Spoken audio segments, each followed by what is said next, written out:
Welcome to episode 14. I am your host, Summer King. Tonight we're going to be traveling to Cleveland, Ohio and explore Squire's castle, where a spirit of a woman holding a candle is said to be wandering around the hallways of the mansion. Built in 1890, Freaker's Squire purchased a 500-acre piece of land in the hopes of building a summer retreat, an elaborate estate out in the wilderness, where he can hunt deer, wild turkey, and many other game at his own leisure. However, that dream will never come true, as he failed to recognize that living out in the wilderness for 4 months out of the year had a negative effect on his wife's Rebecca's health. Rebecca was a wonderful wife and mother. However, she was never fond of nature, as she prefers a luxurious lifestyle and maintained her high-class status at the time period by living within the city limits of Cleveland and being surrounded by rich people, which is normal for wealthy people at the time period. After all, according to Rebecca, being a rich person means you must maintain an image that everyone can look up to and have lots of materialism and must be surrounded by people according to your status, and the idea of living in an estate out in the wilderness did not suit her. Freaker's, however, was in love with nature, which is why he wanted to build his grand estate out in the wilderness, where he can enjoy the great outdoors and hunt his favorite animals, and of course get a break from the city life, which is normal for a lot of people. But Rebecca didn't want that. She tried many times to resist moving as much as possible during the construction of the estate, mainly by staying home while Freaker's oversees the construction.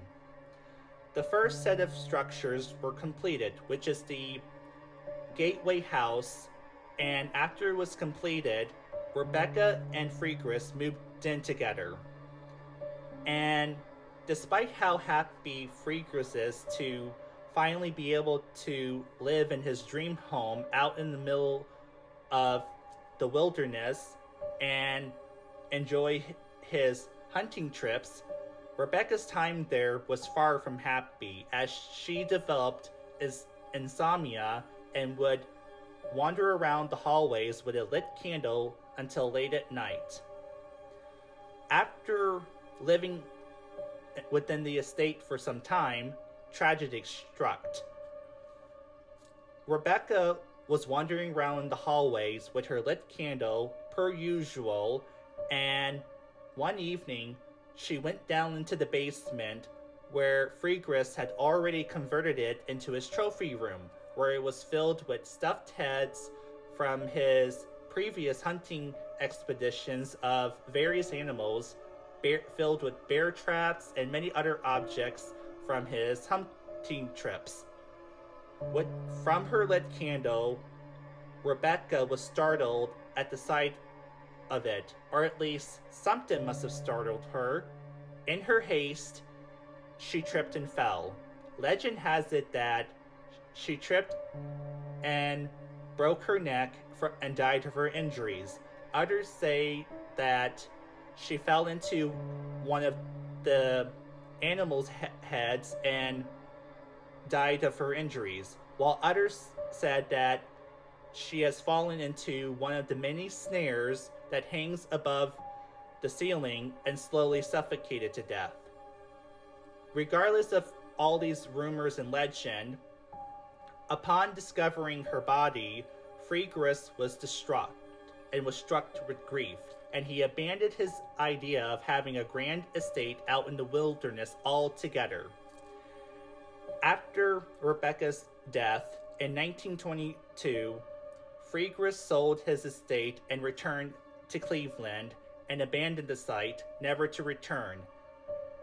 The property is now owned by park rangers who has since converted it into a metro park, which is now a nearly 20,000 acre land and served as a wildlife preserve and refuge. The estate fell into ruins, and many have claimed to have seen the spirit of Rebecca roaming around the now ruined estate with her lit candle late at night. Despite the many reports of many visitors and park rangers claiming to have seen Rebecca's spirit roaming around the now ruined estate with her lit candle, many are starting to suspect that this may or may not be the spirit of Rebecca, as she passed away in 1929 from a stroke, 7 years after Freegris sold the estate. So people began to wonder, was this really the spirit of Rebecca or someone or something else? Either way, the spirit of the lady holding a lit candle roaming around the ruins of the estate still continues to haunt the estate to this day, and many have claimed that it was that of the spirit of Rebecca. I hope you all enjoyed this video. Let me know what you guys think in the comments, and comment your favorite ghost stories. And until next time, stay classy, and I'll see you all in the next episode.